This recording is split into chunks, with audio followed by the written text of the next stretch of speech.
Okay, we're recording. Oh, we are.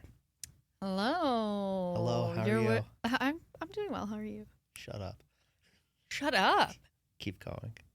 My God. Keep going. I'm sorry. Well, apparently you're listening to a very hostile episode of Rock I'm Bottoms. angry today. That's a podcast of substance. I'm Amanda, and I'd be remiss if I didn't bring up that before this we were discussing that you maybe definitely accidentally killed a gerbil in your youth. No, it A was guinea pig. a guinea pig, and not my youth. I was in my mid 20s when this happened. Sort of youth. I'm wondering Yeah. how much it contributed to your drinking problem. No, I was still drinking at the time, but I did accidentally kill both of my brother's guinea pigs. I'm fairly certain. And I don't know how I did it, and I don't know if they blame me for it. But it is something I have to live with. I have blood on my hands. Yeah, and maybe it put us in a weird headspace, but that's life. That is life. It's the life and death of an animal. I know. How are you doing today, Dave? I'm good. I'm good today. Are you sober? I am sober today. I am on caffeine, nicotine, and Lexapro. Fabulous. That's what I'm rocking with today. Fabulous. I'm Yeah. also on Lexapro and caffeine. Haven't had a nicotine fix yet today, but could be talked into it. The day is young. The day is young. Yeah. It's a beautiful day here in Los Angeles. Yeah, in the San Fernando Valley. The Val. It's a wonderful day. What's something that's making you want to relapse today? Okay. There Fill me in. are lots of things making me want to relapse, but Uh-oh. the main one is Gerbil death. guinea Sorry. pig. Guinea pig. Guinea pig. I've never killed a gerbil. Don't put that out there. I'm not Richard Gere. Allegedly. Yeah, allegedly Richard Gere did that. What's making me want to relapse today is that we have to officially disown Russell Brand as our dream guest. We do. I mean, we were being semi-sarcastic, but Yeah, about fully him being our friend, because sarcastic. he's been a monster for a long time. Yeah, but now he's going to jail. I think you're axed. You're axed, Brand. you're fired. You're done. You're not getting on the show. I will take one of those amulets. Yeah. That protect you from 5G, 5G that he's selling. We'll be selling amulets on the show. But I did want to bring that up because We don't want to be aligned with him in any way. we don't want to be aligned with him, and I do want to bring up a AA story that I have with him. Oh my God, I'm excited. And it involves a friend of mine got a DUI, and the court ordered them to go to AA meetings because of this. And he asked me, he's like, I'm going to go to a meeting in the Palisades. Do you want to come? I was like, yeah, sure. Fancy meeting. Yeah, very fancy meeting. Now burned to the ground. Burned to the sadly. ground.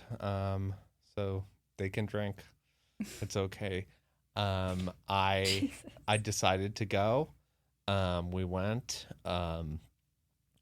Russell Brand was a speaker there. Wow. So listen, I can fuck up his anonymity. I don't care. I think he's not anonymous. He's about not his anonymous. addiction. And he has like a bunch of acolytes who follow him, and that was a little weird to me, but So like droves of people showed up to see him speak. Yeah, they come to see him speak. But the consequential part of this encounter with him was my buddy and I are waiting to use the bathroom after the meeting, and someone's in there. We're waiting, and then the door opens, and like a gust of wind, the worst smelling shit of all time, hit He'd our given noses. himself an enema in the bathroom. He made the bathroom a war zone. He like the foulest smelling shit that can only be made by green juice and pure evil. Was in the bathroom. We know he's subsisting on nuts, green juice, Green juice. the occasional I don't know. I don't know. Injection of I mean, it was like a B12. maybe like a blockage from his opiate days had finally come out, but it was so horrendous, like the foulest smelling thing you've ever experienced. That's and vile. then I was on TikTok today, and this is coming out after his rape charges.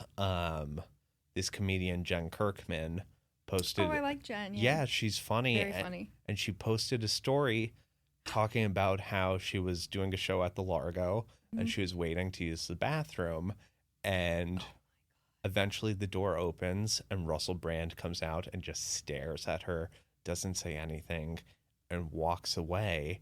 And she walks into the bathroom. Shit on the walls. The toilet is just filled to the brim with shit. What the fuck, man? And there's no toilet paper in there. So he just drops the stinkiest turds, does not wipe, and leaves them for people. And like, this is jail. This is why he should go to jail. Jail to him. This is what's really the worst part about him. And there are a lot of bad things about him. I feel bad for anybody who's going to be in prison with this guy. I know. For a lot of reasons. He's never going to shut up. Yeah. He's never going to shut up. I want to talk to everyone today about cold plunges. Yeah. Oh my God, I left a big turd in the loo. Wow. I've never heard a better Russell Brand. Yeah, thank you. So he's a notorious pooper. And what a fall from grace. And sort of, if we can say he's fallen. The smell at the meeting was so bad that it made me want to relapse. And then seeing Jen's story and remembering this thing that happened the trauma of the smell, that made me want to relapse too, because like, you know, it's like Proust, remembrance of things past, where he takes Proust? a bite. Proust. He takes a That's bite. That's what they call it in Ohio. A bite of what? A Madeline, a little cookie. Okay. And he remembers his entire childhood. Oh, sure. The sense memory of. Yeah. Yeah. I had that with this. Everything about addiction came back to me. Smelling. I just had this sensory overload, being able to smell something from a memory. God, I'm just trying to. He must be on a lot of supplements as well. Yeah. That's got to be. 100%. But you know, he's someone who would probably tell people he has a very healthy gut. I think if you go on, there's like probably a correlation between like the more times you go on Joe Rogan's podcast, the worse your shits smell. The blacker your heart is. Yeah, I mean, it was just bile and tar. Ugh. So that's me. I'd like to check in with you. Well, what's making you want to relapse? I feel like I'm still recovering from an episode of Dr. Odyssey that you forced me to watch. It's the best show on TV. Dave texted me to say, you've tried to convince me to watch Dr. Odyssey on many occasions. I haven't gotten into it yet. This is a television show on ABC? It's on Hulu. It's on Hulu. Okay. Ryan Murphy. Joshua Jackson is the star. He's a doctor on a cruise ship. He is doctor on the Odyssey. The Odyssey is the ship. It's a very smart setup for a show because it seems like a lot film could it happen. Sort of on the cheap. A lot of things can happen on a cruise ship. Yeah, and they've got Philippa Sue on there, which I really would like to see her sing. Don Johnson's on there. A little backstory about Dr. Odyssey. He is patient zero for COVID. Much like we were saying, the origin story of The Pit, which is that this doctor that Noah Wyle plays has trauma from losing his mentor to COVID. They work in an ER. I think another important thing to note about Dr. Odyssey is him and his two nurses, one's a man, one's a woman, are pregnant. Have three-way sex, and they don't know who the father is because both Dr. Odyssey and the male nurse presumably nutted inside her. Yeah, which cool. I didn't know that what went down in there. They had unprotected threesome sex and both gave her. I didn't get that from this. Basically, Dave was like, you have to watch this episode because there's an AA meeting in the episode. There's an AA group on the ship, and they say they meet Monday, Wednesday, Friday. It's led by a woman who's she like a captain on the ship. She's a mechanic. Mechanic. Okay, she's wearing a uniform that looks very captain. Yeah. Captainly. Yeah, she's cool. The AA meeting scene is her, an older woman who's like a custodian, a maid on the ship. Yeah, she's a maid. And then 2 extras who said nothing. Yeah. Who were 20 years old, maybe? Yeah. And wearing cute hot little like sailor outfits. Sailor outfits, yeah. One, she was like in a little tennis skirt or something. Mm-hmm.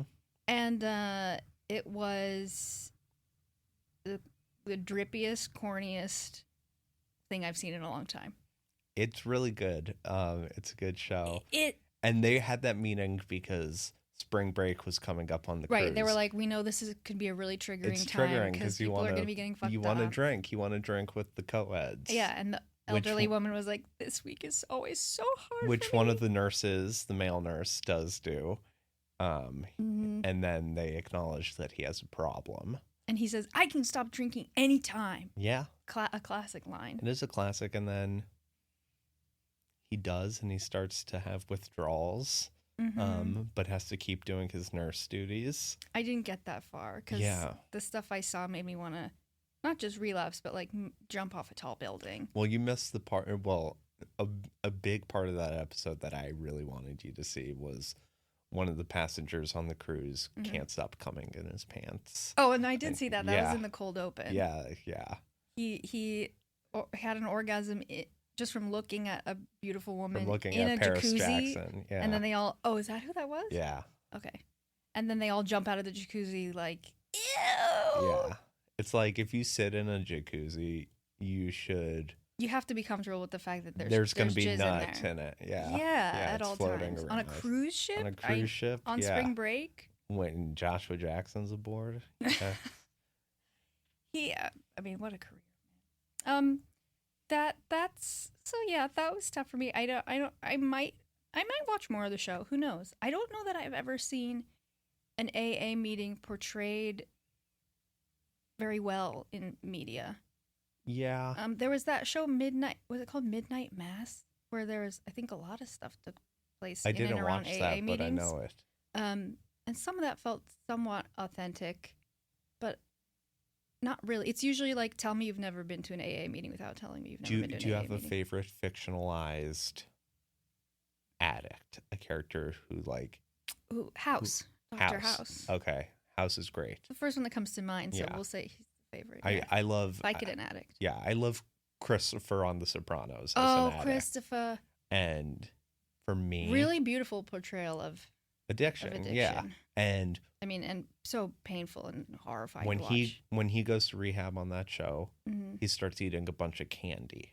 Oh, yeah. And when I stopped drinking and doing Xanax, I started eating candy because of that. Because of Christopher? Yeah, because I'm like, oh, this is what I should do. Wow. I did it. I started eating a lot of sweets because I suddenly developed a sweet tooth because of having the lack of all the sugar and alcohol. I was craving that. Yeah. So. But remember when he is high on heroin? I think he like relapses on heroin and then he sits on the dog. Oh yeah. Oof. She must have crawled under there for warmth. Oof. Yeah. God, that's sad. I mean, listen, we've all been there.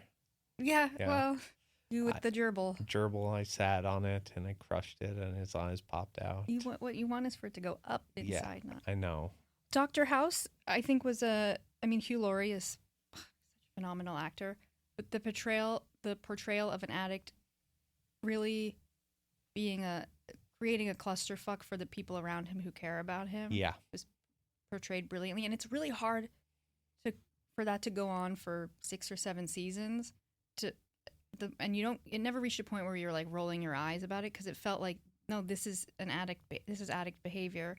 And one of the best seasons I thought was when they sent him to rehab. Oh, great. And Lin-Manuel Miranda is his roommate. Raps. And he raps. Yeah.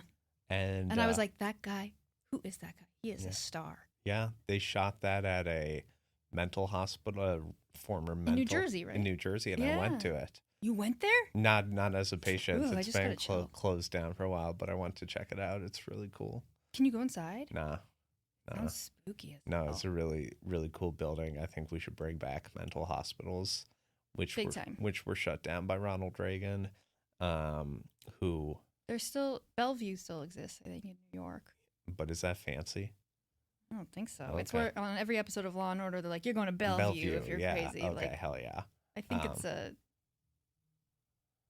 I don't know if it's I fancy. mean, this country used to have mental hospitals, and we need to bring them back. Yeah, well, asylums and sanitariums. And now we have Those have gone out of style. private-run rehab centers, which Yeah. I don't know your opinion on that, but I think I'm not for it. it's problematic if you need to get help and they're like that'll be 20 grand. Yeah, I don't think it. I think it's built hoping that people relapse, because if they don't, they're out of They're business. out of business. That's really dark. Yeah, and It's sort of like the dating apps. Yep. They don't want you to find someone No. because then they don't have a business. Yeah, and I had a friend who was going to a rehab in Hollywood, and it was just in some mansion in Hollywood that these guys were like, this is our rehab center. Mm-hmm. And so they could write it off on taxes, and they charged his insurance in 6 months $500,000. Whoa! And they would say they would have like a guy like, they would bring in like a guy like me, and I would talk to the group and be like, listen, when I was drinking, this is what happened. Oh, And yeah, then yeah. they would tell the insurance company, they'd be like, okay, we had an expert come in, and it's $4,000 an hour, something like that. Whoa. So it's like, it's all like kind of bullshit. And like, I don't think Man. it's like, if you need to get help and you need to go to a rehab place, it's a great place to start maybe. Mm-hmm. But like, I think like a lot of people will go and be like, well, I did rehab, now I'm done. Yeah. And it's like, now I'm fixed. Did you ever go to rehab? No. Did you? No, I tried like an outpatient program at a place called Hazelden. It was Oh. like connected to the Betty Ford. Yeah, like Thanks. Passages Malibu type thing. It was, I think, more Passages. I feel like isn't it a little more fancy? Passages is fancy. This is not fancy. It was just like an office in an office building in New York, and Yeah. it's like you go and you meet with a counselor, go to meetings or they suggest meetings, and you have check-ins, and then you go home and you just don't drink. Yeah. I think Passages is where like That's where a lot of celebrities are. yeah, or like go when or they- rich people send like their kid who's like yeah. got like arrested at college. It's like, okay, you go to Passages Malibu. I met someone recently at a I was at dinner with friends, and a friend of mine brought this person who's is like a addiction counselor at one of those places, Oh. but for specifically for teenagers. Okay. I was like, you're doing very good work. Yeah. That's incredible. I mean, she said it's pretty harrowing, but Yeah. that she loves it. Yeah, because That's like- teenagers can't really comprehend the idea of addiction. You haven't been around long enough. Yeah, it's like your mind is still and body are still developing, and you're just like, I don't know, I'm just fucked up. Yeah. It's got to be really hard to Yeah. watch kids go through that and help them stay sober. Yeah. Woof. Woof. Yep. So that's where I'm at. That's where I'm at too. We were at you and I were at a party recently, Hell yeah, we were.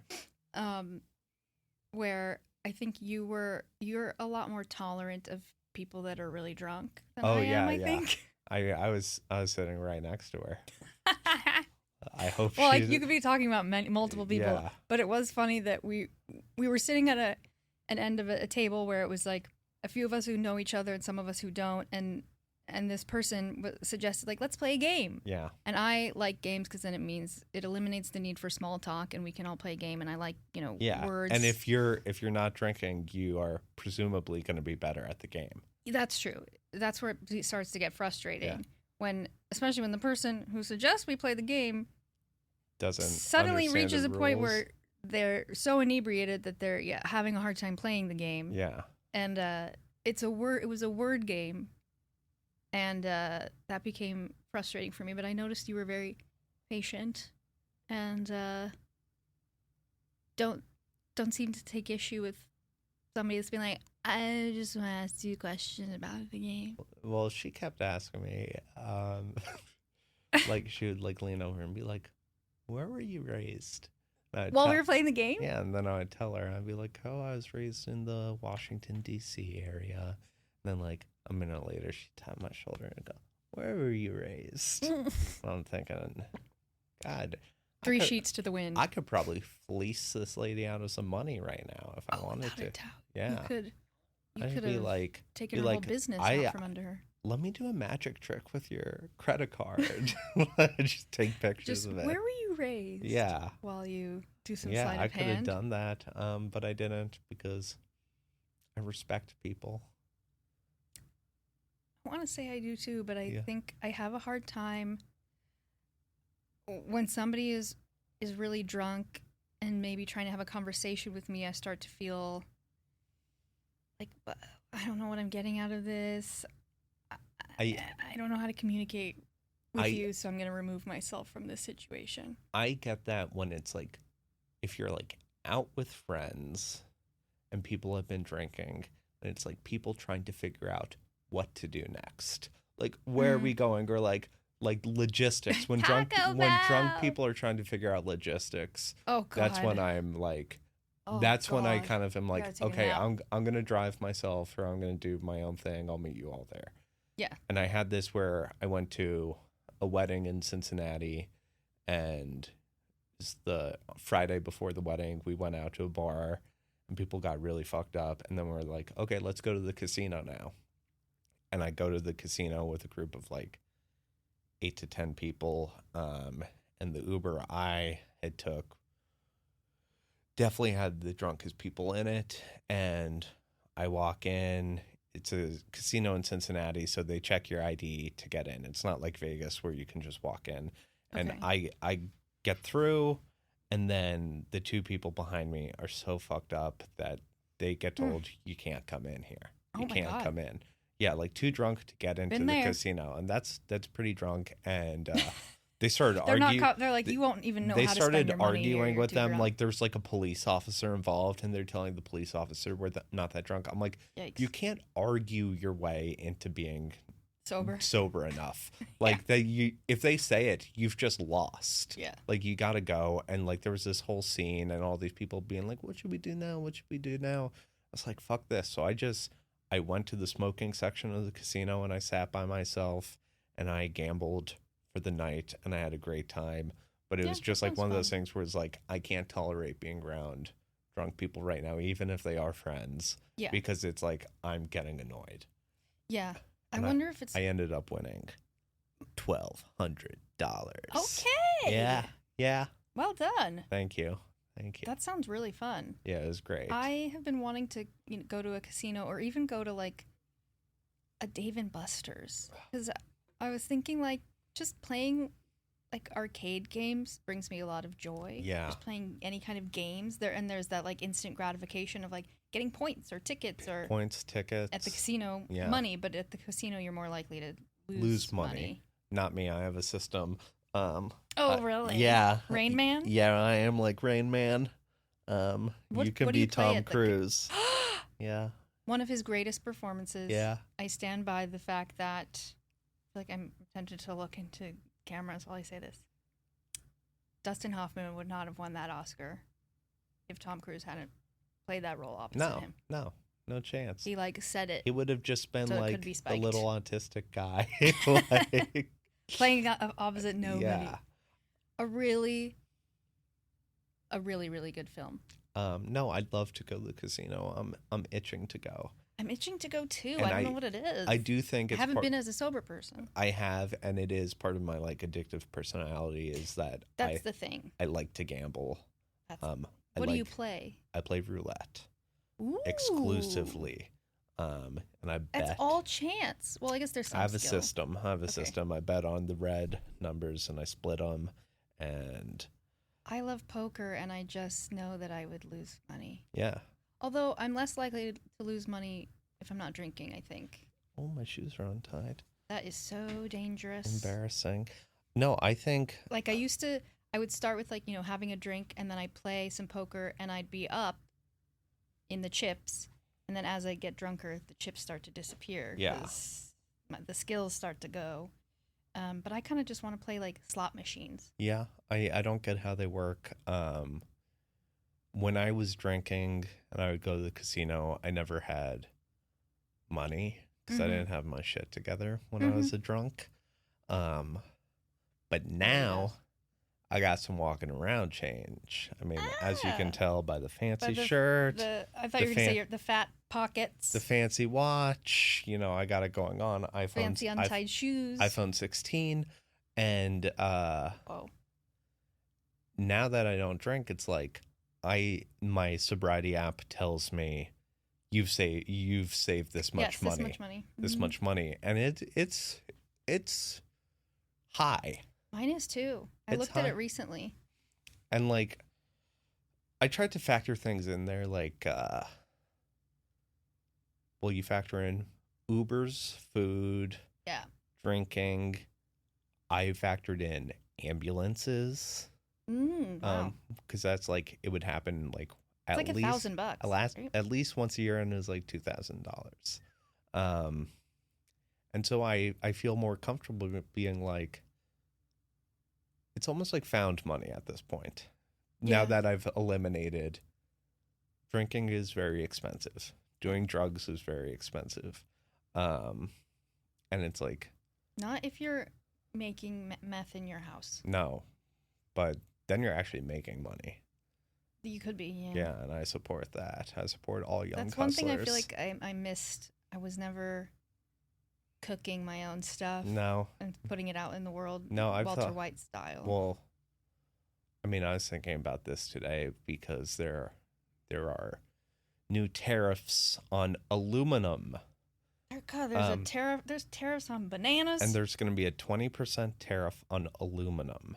And I like canned Diet Coke. Me too. And I think that this will make canned Diet Coke more expensive because those cans are going to be pricier, 20% pricier to make each can of Coke. So it's going to factor into the price. And like, that's going to fuck up my margins at the casino because I'm going to have to change. You're just gonna have to bring home more from the casino to Yeah, be able to but afford those Diet Cokes. I think I'm going to just switch to straight big gulps and refilling my cup, go green. I was gonna say, the Dedicated superior soda Diet cup. Coke is a fountain Diet Coke Yeah, anyway. yeah. So, But so I'm gonna have a dedicated soda cup that I keep in my car and I don't clean, and it's just sticky and hot. Ew. Ew. Yeah. The image of the car is It's 64 ounces. it's really sticky, and there's just like brown droplets dried Yep. up in it at all Yep. times, and Yeah, maybe it a looks cigarette like- butt It sometimes looks that you like just a sort of rinse toilet out. after Russell Brand used it. Just a brown sticky, spray. sticky and brown. A brown spray. Yeah, so that's gonna be tough for us because Diet Coke is the lifeblood of sober people. Yeah. And Coke Zero for me in the last couple of years, I like even more maybe. Wow. Do you like it more because the can looks like a regular Coke? Makes you I feel can't normal. actually tell which can I prefer. I think it's just that it has a taste that's a little more reminiscent of an original Coke. Yeah. But you don't get all the sugar from it, and it's very European. Yeah, it's very European. It's very sexy to Coke drink Zero, a Coke Zero. Coke Zero. Coke Zero. Yeah, like if you order a Diet Coke in Europe, they're like, Yeah. we'll bring you the Coke Zero, you stupid American. Pepsi, their version of Coke Zero is called Pepsi Zero? Max. Oh, really? Which is very sexy. Okay. Drinking a Pepsi Max. Have you had there's Pepsi, Cherry Pepsi Zero. No, there's Cherry Pepsi Max. I'm There's- sorry. Yeah. I've have had that and it was really good. Yeah, it's really good. Wild Cherry Pepsi was a favorite of mine as a teen. Yeah, it's a They had very, very 90s, 2000s drink. Yeah, they had it in the vending machines at our school. How do you feel about burping? How do you feel about people who, how do I phrase this? Who don't drink and have never had a drink and are just like, I'm just not interested. I think that's cool. I don't trust them. I have a coworker who's like this, and I think it's sick where it's interesting because he's Australian. And Okay. Australia is very big drinking culture, Mm-hmm. and he's just never had a drink, and he just I was like, immediately am like he's hiding something. he just was like, it's never been something I wanted to, or like, it never was something I wanted to try. And then he got to a point where he's like, well, I've never, like, why would I Why have would I a at this drink? point? And at first I thought, I'm like, is it a religious thing? And I asked him point blank, Mhm. I'm like, is this a religious thing? I'm like, you Tell have me to, the yeah, I'm truth. asking you should ask your coworkers about their religion. It's Yes. very, very important. Always date your coworkers and ask them about their religion. Religion and sexuality, you need to get that shit out in the open. Yeah. And no, he was just like, I never wanted to. And maybe it's because he's cool that I thought it was cool. Maybe that's what it is. But like, if someone's a freak and they've never drank, then I'm suspicious. I'm just always it rings of it smells of like a split personality disorder thing to me, Yeah. or like I'm afraid of losing control kind of Yeah. thing. I don't know why. Or like, they're like, well, my parents were big drinkers and I don't like how it that looked. I get. But I was like, my parents were big drinkers and it made me want to drink. Yeah, well, that's like people who are like, I'll never touch a cigarette because I grew up in a home where, my parents were smoking, and Yeah. I completely understand that it really will really put you off of Yeah. the smell and the But taste. you're missing out You are missing out. on the wonderful taste of a cigarette combined with a Pepsi Max. Oh, yeah.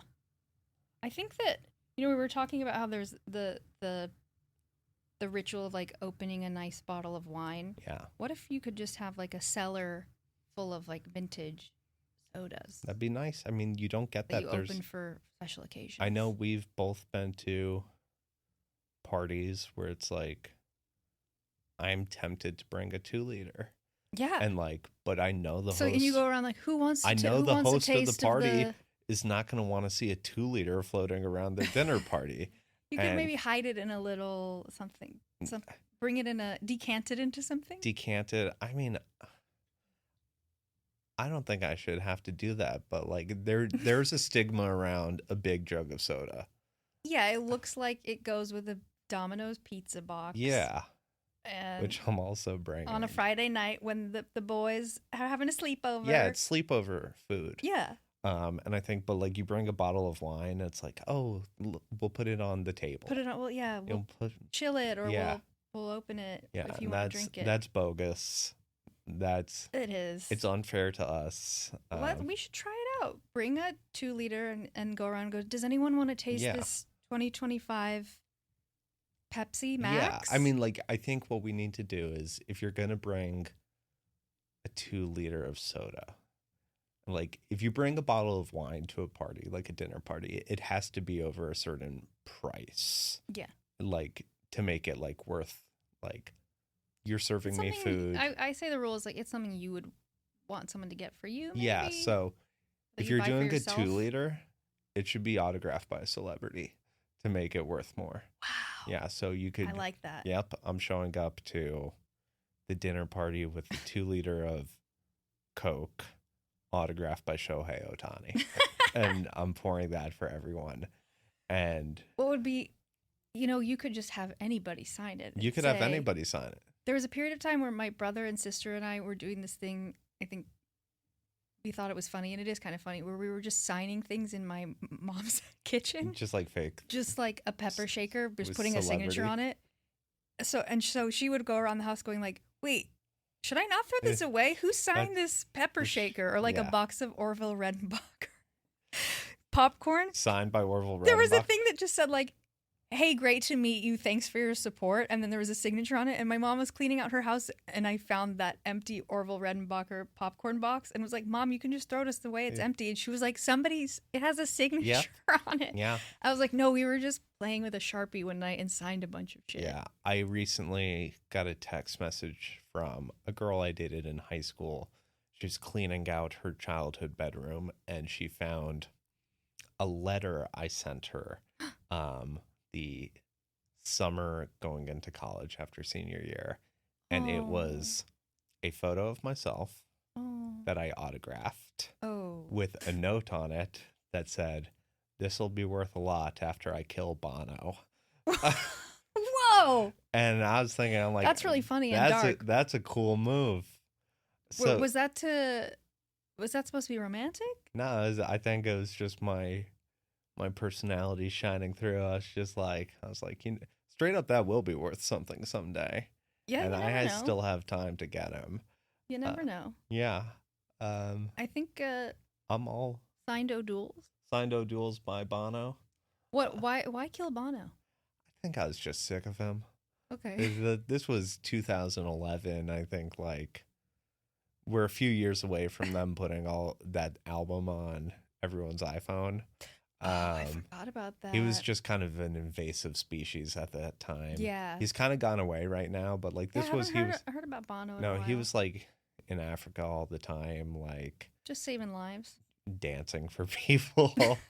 Or like, that. Yeah, wearing like a wicker cowboy hat. Oh my god. Yeah, and big sunglasses. Bono strikes me as someone who would say, "I've never had a drop of alcohol, and I never will." That makes sense. I mean, I have no idea if that's true. It's just someone listening is Bono sober. Please find out for us. Is Bono sober? I mean, He's could Irish. probably Google it right now. So I don't know. Well, that's the thing. You're Irish. I'm Irish. I'm probably somewhat Irish. Yeah, I'm Irish. I'm sober. There are some good sober Irish people, I think. Me, Colin Farrell. Colin Farrell is the only other one I can think of. Colin Farrell. Me and Colin Farrell. And he's really, I've watched him talk about it, and he's one of the few celebrities who I've seen be like super transparent and open about it in a way I appreciate that felt like he was trying to have a conversation with other people who struggle with it, Mm-hmm. and not like just patting himself on the back. Yeah. And like, I think he's like, still like, my shit's still dark, and like, but I'm not self-destructive anymore. That's very helpful. When I first got sober, seeing influential people like that speak about it candidly was very helpful to me. Yeah. And that's why we're here. And that's why we're here doing this. And I'm grateful to be sober. Same. It's not easy. It's not that fun. No, it's not. It's weird because it's not fun. I'm more fun now. But I am, because I'm just less of an issue for liability. People. Yeah. But like the act of doing it's not fun. No, I did karaoke recently, and was actually like, oh my god, karaoke sober. I just get on the mic right away, and I'm having a blast. And everybody else is sitting around like, I can't sing until I've had 2 drinks. But you're a musical theater weirdo. That's true. And you're a glutton for attention. Well.